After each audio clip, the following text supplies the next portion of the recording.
পাচ্ছেন আপনারা, সকাল 8:45 নাগাদ এই ভয়াবহ দুর্ঘটনা ঘটে। 1 বছর আগের সেই স্মৃতি ফিরে এলো আবার উত্তরবঙ্গে। শিয়ালদামুখী কাঞ্চনজঙ্ঘা এক্সপ্রেসে একটি মালগাড়ির ধাক্কা। আগরতলা থেকে আসছিল শিয়ালদার দিকে এই কাঞ্চনজঙ্ঘা এক্সপ্রেস এবং মালগাড়ির তীব্রতা এতটাই বেশি ছিল যে কাঞ্চনজঙ্ঘা এক্সপ্রেসের পিছনের দুটি কামরা সেই ধাক্কার অভিঘাতে লাইনচ্যুত হয়ে যায় এবং লাইন বেলাইন হয়ে গিয়ে দুমড়ে মুচড়ে গিয়েছে।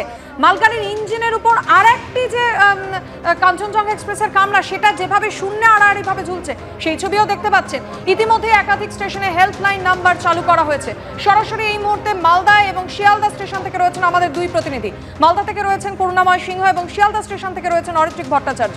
আমি শুরুতেই অরিত্রিকের কাছে যাব। অরিত্রিক, শিয়ালদা স্টেশনে হেল্প ডেস্ক চালু করা হয়েছে, দেখাও আমাদের সেই ছবি।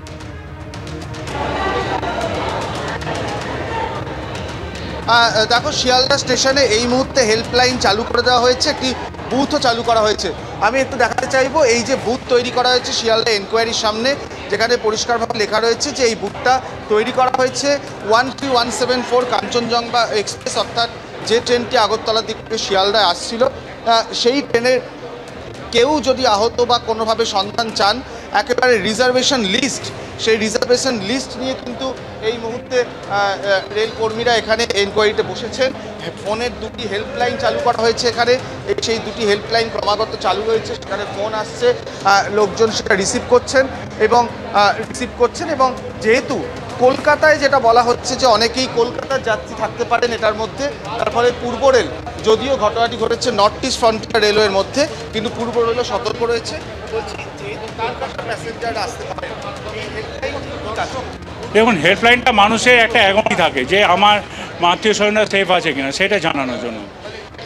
আপনারা কি এই রিজার্ভেশন লিস্ট নিয়ে একেবারে বসেছেন? রিজার্ভেশন লিস্ট নিয়ে বসলেও আপনাদের মাধ্যমে আমি একটু জানাতে চাইছি যে দুর্ঘটনার জন্য সাধারণ মানুষকে আতঙ্কিত হওয়ার কোনো কারণ নেই। কারণ যে ঘটনাটি ঘটেছে সেটি হলো একটা কন্টেনার সার্ভিস ট্রেন, যেটা গুডস ট্রেন, সেটা গিয়ে ধাক্কা মারে 3147-এর ব্যাক সাইডে।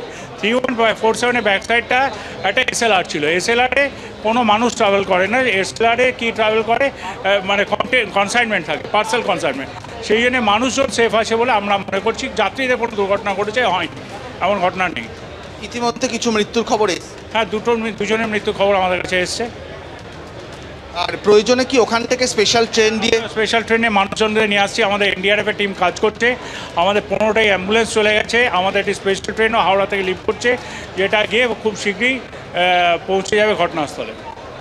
বুঝতেই পারছো যে এই মুহূর্তে পূর্ব রেলের তরফ থেকে কিন্তু ব্যবস্থাপনা রাখা হচ্ছে, যাতে যেহেতু ট্রেনটি শিয়ালদাগামী ছিল, তার ফলে কলকাতা এবং এই রাজ্যের আরও বেশ কিছু প্যাসেঞ্জার দক্ষিণবঙ্গে সেখানে থাকতে পারেন বলে মনে করা হচ্ছে।